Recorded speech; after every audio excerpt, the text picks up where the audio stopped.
मध्ये मनोज जरांगे अंमलबजावणी पाहिजे याच्यावर मी ठाम आहे आणि मुंबईला निघालो याच्यावर सुद्धा मी ठाम आहे. कोण कोण शिष्टमंडळात आहे काय माहिती बा, त्यांचा फोन आलता माहित नाही आता कोण कोण. कुठे बैठक होणार आहे? नाही नाही बैठक नाही, चालतं चालतं यासच पाटील म्हणजे आजच होणार आहे? मला परवानगी आज आज पाटील तुम्ही म्हणताय तुम्ही म्हणताय मध्ये थांबवल्या जाईल, तुमची भूमिका काय आहे? सगळे मिळमिळत म्हणजे काहीच क्लिअरिटी येत नाही. हिंदूचा सण आहे आणि हिंदूलाच रोखलं जाणार असलं तर मग ते हिंदू विरोधी सरकार आलं. सत्तेसाठी फक्त हिंदू म्हणायचं आणि सणवाराचं आडुंगी लपायचं, सणवार सांगायचं, देवदेवतांच्या आडुंगी लपायचं आणि हिंदू असणाऱ्या मराठ्यांचा छळ करायचा, हे चांगलं नाही.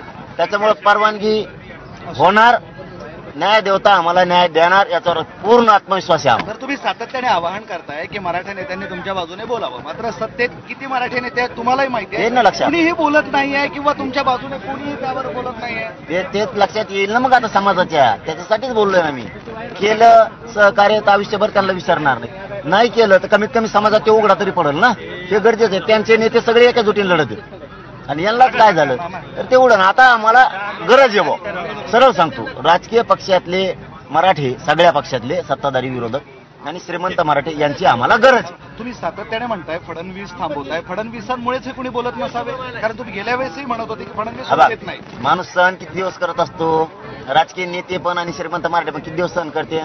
जाऊन द्या म्हणते, जाऊन द्या म्हणते, एकदा नरड्याला आलं तर मग लोक काय असतं, मुख्यमंत्र्याला काही समजत नसते तर कोणालाच नाही, राजकीय नेते कोणालाच समजणार नाही. एकदा जर बाहेर पडले ना, भीती मनातून काढून टाकली पाहिजे. आणि त्यांनाही आमचं आव्हान आहे, मराठा समाज तुमच्या पाठीशी आहे ना, भीती काढून टाका मनातली आणि जात मोठी करायला बाहेर पडा. बाकी मंत्री बोलत नाही त्याचं ठीक आहे, एकनाथ शिंदेंनी शपथ घेतली होती तेही बोलत नाही आरक्षण या विषयावर. बोलू दिलं जात नाही. चला नाही थांबवलं जात आहे, बोलू दिलं जात. मला एक सांगा की आजचा हा प्रवास कसा असणार आहे, कुठून कसं जायचं?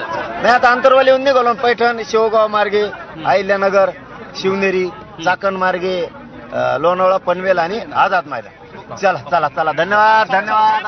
चला चला. नाही नाही मी बी नव्हता, आता पण नव्हता.